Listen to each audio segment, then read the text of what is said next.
Hey YouTube, Joeboy here. So, today we want to talk about a One Piece interview dropping some very major bombs. But before we get into that, I want to let you guys know that this video is sponsored by Last Cloudy, a free-to-play gacha or hero collector mobile game. This is a pretty new game on the English or global side. It's only been out about 3 or 4 weeks, but right now I think it has all of the hype and potential to become the next big thing in the gacha world. But yeah, you're probably wondering, what exactly is this game all about? Well, at its core, this is a mobile action RPG featuring beautiful pixel art and animations together with an impressive fluid battle system. Gacha-wise, you collect heroes and arcs within the story basically being massive ships. The real fun of this game, though, in my opinion, comes from building characters. In this game, you battle with 3 of your own characters and 1 friend character, and when a character completes a mission with an equipped arc, you gain points which work towards teaching your characters new skills depending on what arc is equipped. If you look on the screen right now, here is an example of a random arc and the skills that this arc in particular can teach. This means that regardless of how your heroes come out of the box and what they were intended to become, they can eventually become whatever you want them to be if you teach them enough skills from the arcs that you collect.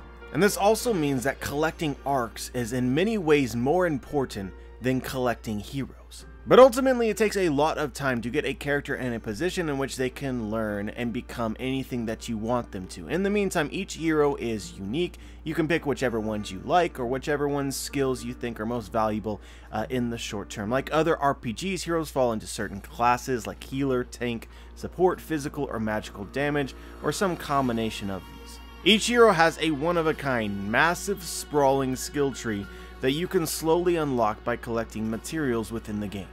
But I want you guys to understand that this game is deep. All of this, in my opinion, leaving you very satisfied as you slowly work towards perfecting your heroes. All the while doing so with gameplay that I think is just really great and a step above anything else that I've played in a gacha game. But unfortunately guys, there's no way that I can fully explain all of the intricacies of this game within the time frame that I really want to. So if you are interested in checking out this game, I highly recommend that you use online resources to better understand what it is that you should or should not be doing as you are playing. And just some general advice that I have for you if you do decide to play this game is that it can be very grindy. If you are in a hurry to max out your characters, I think it inevitably will burn you out. I think that you get a lot more from this game by taking it slow. And realize guys, this is a free-to-play game with in-game purchases, so always guys, spend responsibly. This game can 100% be played free-to-play. There is no arc and there is no character that is essential to clearing any content. Be sure to check the probabilities and rates posted for each gacha. And in my experience, based on these numbers, the vast majority of you out there should not be chasing any arc or character in particular. But yeah, I cannot emphasize this enough. I am having a blast playing Last Cloudy. If you are interested in checking it out, there will be a link in the description. So yeah, back to One Piece. Let us talk about this interview, and it is a doozy. Just so you know, the most reliable translation that I came across for this information comes from Artur in the Library of Ohara. A link to his article will be in the description. In addition to that, there will be several spoilers, potential spoilers for One Piece Stampede. You have been warned. But anyway, Oricon recently interviewed Naito, one of One Piece and Oda's editors, talking about the success of Stampede, certain things from Stampede, and the future of the series. So the first banger here, and you guys will remember this from my last video on the topic and any real conversation about Stampede itself, one of the big reveals of the movie was that Laughtail, what the community had called Laughtail, was in fact called Laughtail. As it turns out, Laughtail was never actually written officially in English before this movie.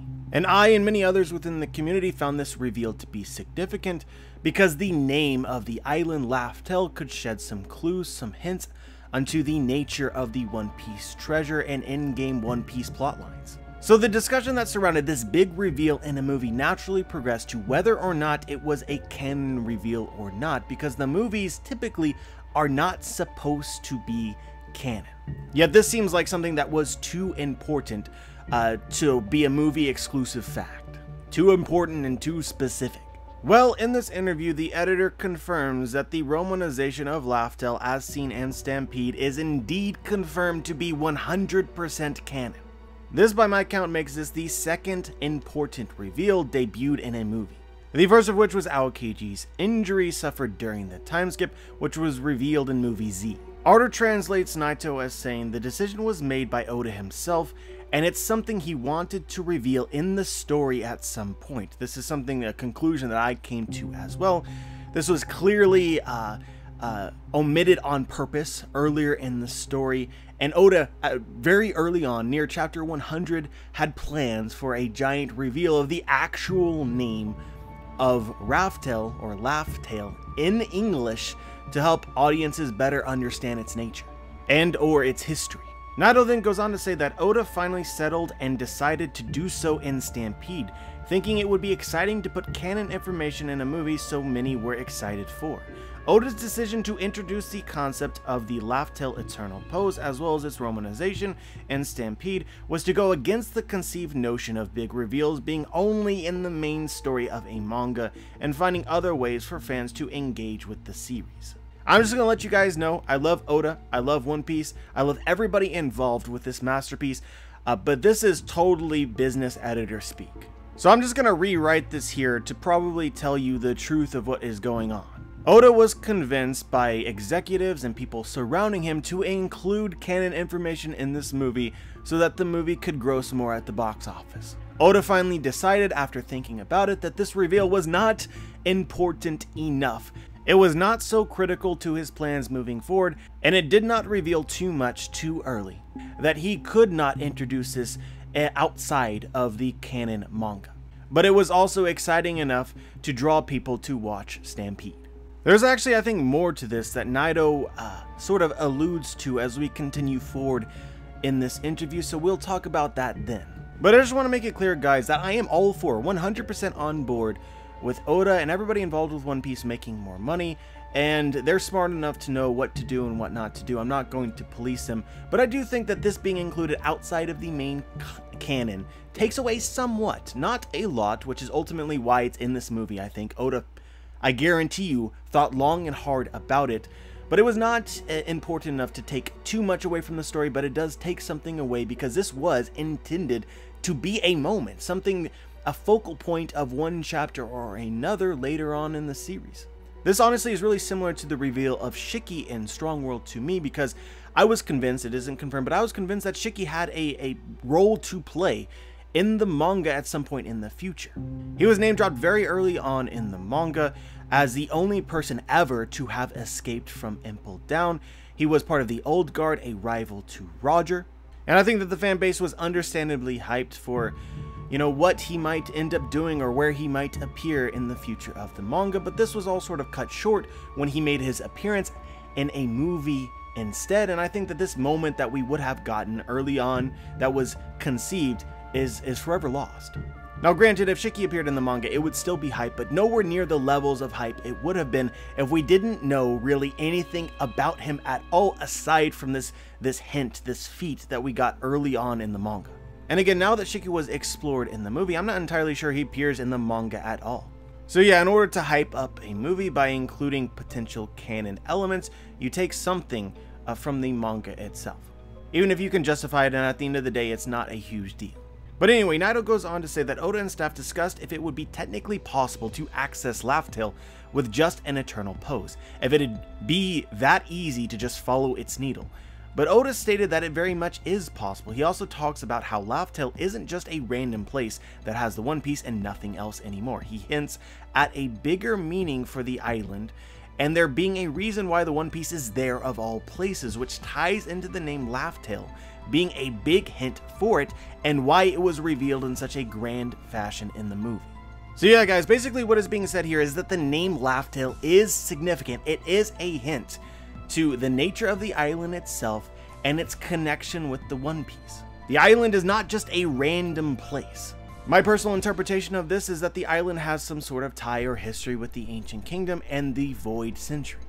This is something that I think a lot of people already believe. Speculation is already common in this area, and I take this as sort of a soft confirmation of that idea. But again guys, the name Laughtail is a big hint for it. I take it to mean of the meaning of the island itself. Laughtail is a hint for the meaning of the island and the reason why the One Piece is there. If you want a short joyboy.theory about this, is I believe that the Ancient Kingdom, which is related to this island of Laughtail, was a kingdom of pirates. Laughtail, a place where all sorts of stories were being told. You obtain stories by traveling, by experiencing things like the Ancient Kingdom clearly did, because it had made friends and essentially traveled the globe. They went everywhere that you could go on the sea. I think this is proved most clearly by the location of the poneglyphs spread across the Grand Line, the most difficult sea to sail. Clearly master seafarers.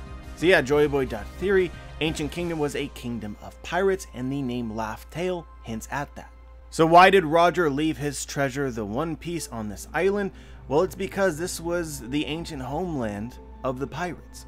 This ancient kingdom of master seafarers left poneglyphs or clues across the Grand Line, which when you piece together allows you to find this island. Naito also says that Laughtail isn't just a random place that has the One Piece and nothing else anymore. There's other things to find there. This honestly isn't too surprising, but this is the first time I've ever actually seen anything like this hinted. And it's the first example of really separating the One Piece, Roger's treasure, from whatever it is that the poneglyphs are trying to lead people to find. Again, Laughtail is an island that can only be found by following the poneglyphs. There was a reason to create these poneglyphs and lead people to the island, i.e. there was something there to find before Roger left his treasure there as well. So it's not just a place that holds the One Piece. It also holds the secrets of the Void Century and the Ancient Kingdom. But what this does seemingly confirm that has not been confirmed before is that Roger's treasure, the One Piece, is not just whatever it is the Ancient Kingdom left in this island to find. There's two separate treasures. Roger added something to it. That's really low-key hype. The only thing that I feel like we can confirm for sure, based on what Roger himself said in the golden pillar next to the poneglyph in Skypiea, is that he took this poneglyph to its destination, to Laughtail, which means that the poneglyph, the information on the poneglyphs themselves was never located in Laughtail to begin with. So by looking for and following the poneglyphs, specifically the road poneglyphs, you could find Laughtail, but the information inscribed on them themselves was not located there. Or at least this seems to be true based on what Roger could gather at the time that he wrote the inscription in the Sky Islands. But if these weren't big enough drops, what we get next, I think, is honestly potentially even more significant to talk about. The interviewer worries if it's fine to talk about such things in something so casual like an interview. But the editor claims Oda gave the approval. The series doesn't have that much time left, so he wants people to be hyped and hop on to reading the WANO arc while they still can, since a bunch of stuff will be revealed there. He claims that there is a reason why Oda is placing certain focus on Roger's past during WANO, with his bounty reveal and his history with Odin, claiming that in Oda's words, the WANO arc will tie deeply with the final arc in the series. In the editor's words, he says this arc will give a major hint on what the One Piece itself is. So yeah guys, we are 960 chapters in, and there is a whole lot to, quote, keep in mind for future. But what I want to talk about specifically that I think is really easy to forget is that we have a whole lot of poneglyphs to read. Over the course of all of One Piece, with the exception of Robin's flashback, and what it is that she already knows, when the Straw Hats encounter a poneglyph in the actual story, we get to learn of its contents. Maybe not verbatim what the poneglyphs say, but we know that the poneglyph in Alabasta relates to the Pluton. We know that the poneglyph in Skypiea indicated the location of the ancient weapon Poseidon. We know that the poneglyph in Fishman Island was a letter of apology from Joy Boy to Poseidon. And we know that the road poneglyph indicates a point in combination with 3 other road poneglyphs that allow you to find Laughtail. As you guys will remember from Whole Cake Island, the Strats acquired the details of Fish Prince 4 3 poneglyphs, and we expect additional poneglyphs at some point in WANO, Kaido's poneglyphs. Oda is obviously putting this off purposefully. The story is really busy. Robin doesn't have time to really share any details of anything that she has acquired just yet. But when things calm down by the end of the arc, especially if they find Kaido's poneglyphs, I think that we will also discover generally, or at least hints for, what the poneglyphs disclose. So right now the community already has the belief that the One Piece and the Void Century and these poneglyphs are in some way related, so I completely, out of the gate, already believe Naito when he says that this arc will give a major hint on what the One Piece itself is. Again, another joyboy.theory/community theory is that the One Piece as an idea is something that dates back to the Void Century. The One Piece, at least in part, is something that can be acquired or learned of by following the poneglyphs and learning the true history. The reasoning for this is relatively simple. Roger left the One Piece, his treasure, everything that he possessed, in Laughtail. Well, one thing that he came to possess was the contents of the poneglyphs, which, as we've discussed earlier, was not previously located in Laughtail. So Roger took at least part of the real poneglyph to Laughtail. So the real poneglyph, or the true history, is part, at least part, of the One Piece. But outside of the likelihood, in my opinion, that we do get hints on the contents of several poneglyphs, there's also many characters who I think may end up being present in some form or another during this arc, which could also provide information about Roger and what his treasure could have been. And you can either accept it or not, but we are finally getting deep enough into the story, the part of the story where it makes sense for characters to start hinting at things that they might know, related to the endgame. So obvious candidates here include Big Mom and Kaido as rivals to Roger, alive during his time. They could know something about him or his treasure. Other characters that I think might find their way into this arc include Shanks and Buggy, previous members of Roger's crew itself. You might even see Rayleigh, I'm not entirely sure, or any other former member of the Roger Pirates. Scopper Gaban is just a name I want to throw out there. He's certainly a fan favorite, presumed to be the number 3 of Roger's crew. That is currently MIA, that we are, as a fandom, expecting to see alive at some point during the story. But yeah, we've gone on for a moment. Let's go back just 1 second and reiterate what it is that Naito said. Naito said that this arc would contain a huge hint to what the One Piece actually is. This hint could come from a specific character, this hint could come from the poneglyphs, but I think looming large here, most obvious, is that this hint could come from WANO itself. Remember guys, the Kozuki family was the family during the Void Century which first created the poneglyphs. This inexorably ties the history of WANO, the past of WANO, with the Void Century, with the Ancient Kingdom, and possibly with the One Piece.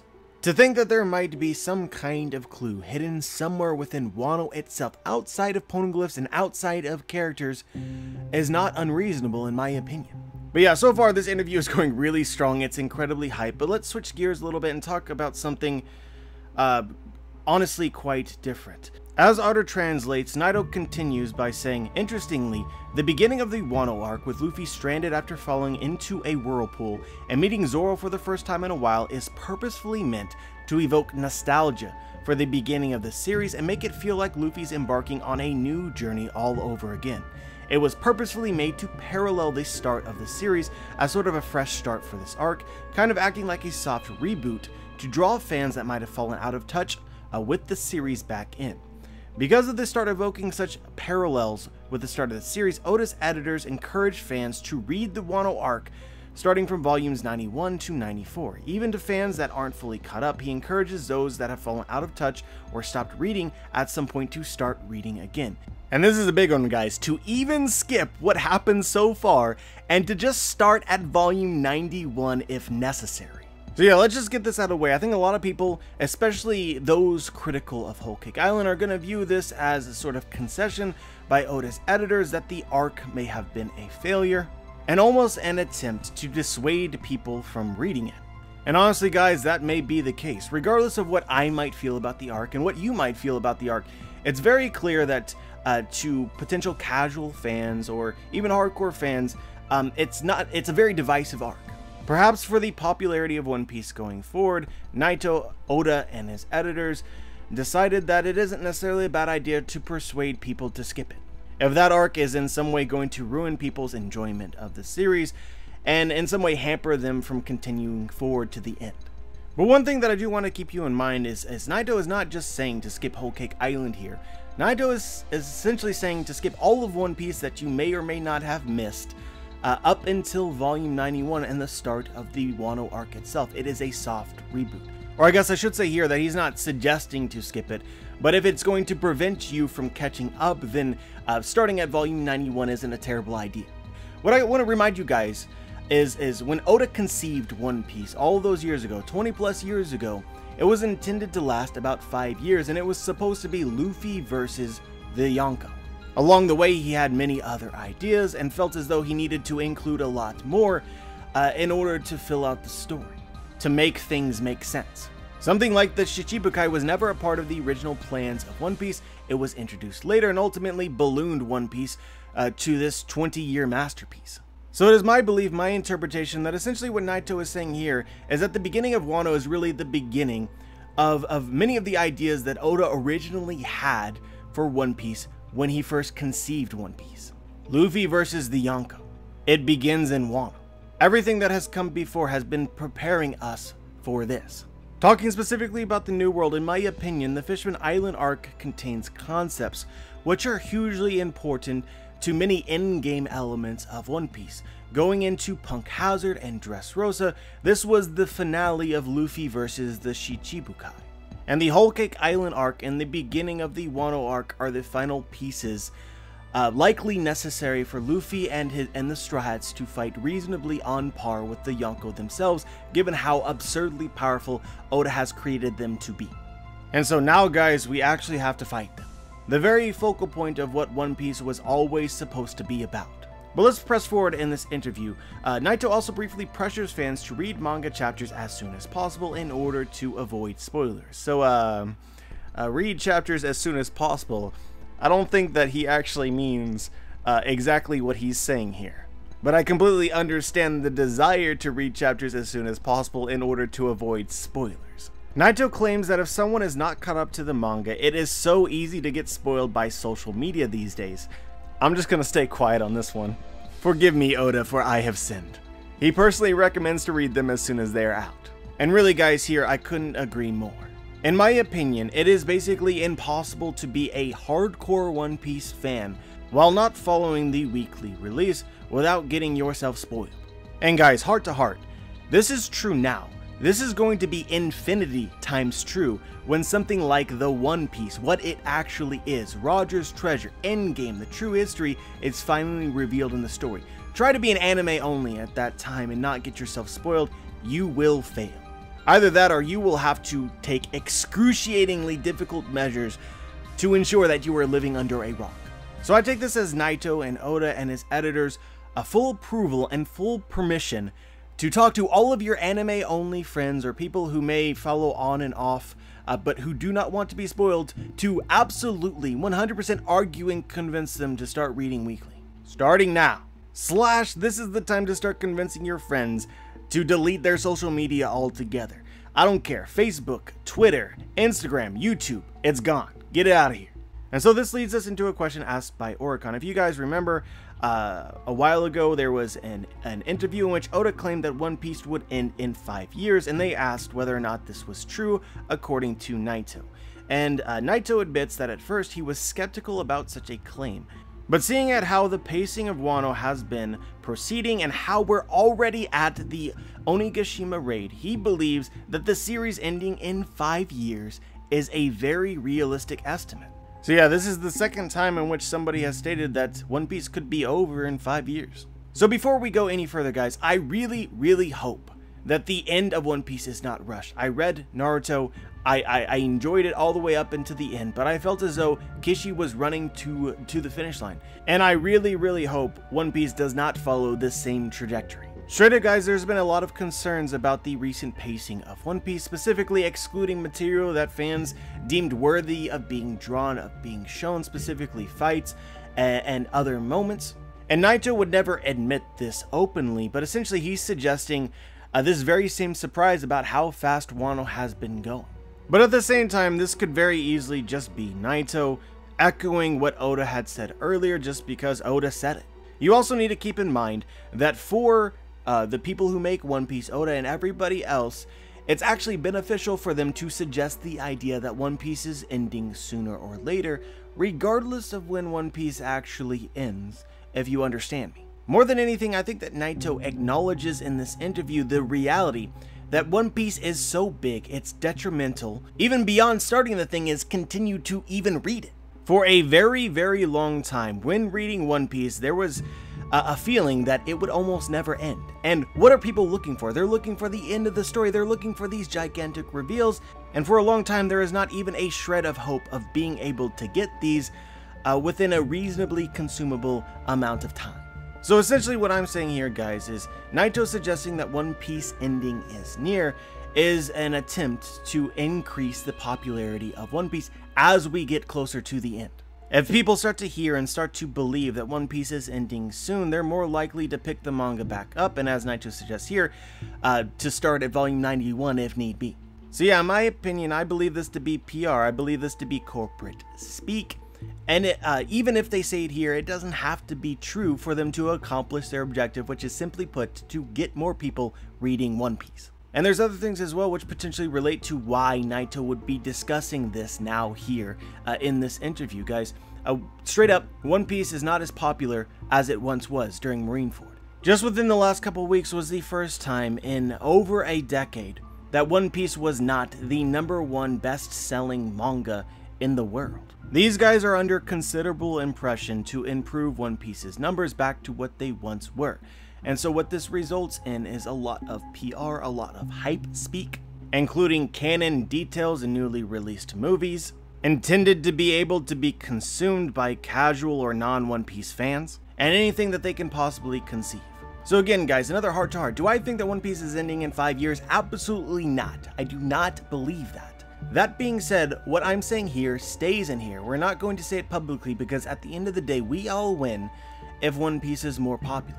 If Oda and Naito and his editors want to convince people that One Piece is ending in 5 years and it helps improve One Piece's popularity, then we should support that. So if anybody asks you or you have friends that are waiting for the end before they jump back on board, yeah, One Piece is definitely ending in 5 years and you better hurry if you want to be a part of all of this greatness. But anyway, Naito continues, of course, the precise time frame isn't set in stone.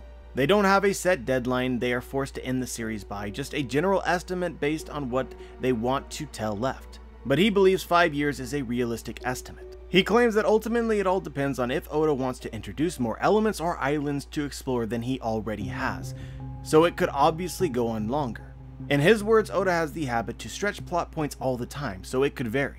But he warns not to overestimate this time frame too much and that 5 years might be a very likely reality. So yeah, guys, in my opinion, this is hedging.